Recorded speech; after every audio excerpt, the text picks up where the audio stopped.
அடகு வைத்த நகைகளை வந்து மீட்கணும் அப்படிங்கிற விஷயம் எல்லாருக்குமே இருக்கக்கூடிய விஷயம் தான். ஆனால் எவ்வளோதான் கஷ்டப்பட்டாலுமே வந்து அதை அடைக்கவே முடியாது, அதே மாதிரி அதை மீட்கவும் முடியாது.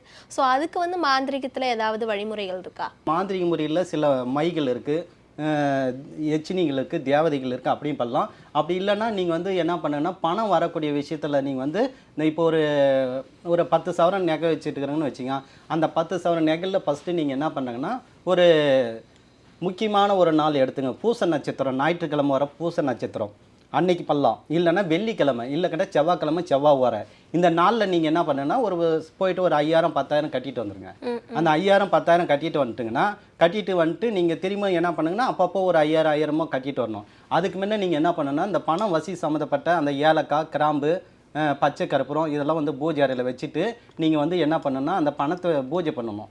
பூஜை பண்ணி அதுக்கு வந்து வாசனை தினம்லாம் பண்ணிவிட்டு இந்த பணத்தை நான் வந்து போய் அங்கே கட்ட போகிறேன், இது பணம் போய் திரும்பி மீண்டும் பல மடங்காகி நமக்கு அந்த நகையை மீட்டு கொடுக்கணுன்ட்டு நம்ம இது அந்த ஒரு மண் பானையில் வச்சுக்கலாம், நம்ம இல்லைன்னா ஒரு தட்டில் கூட வச்சுக்கலாம்.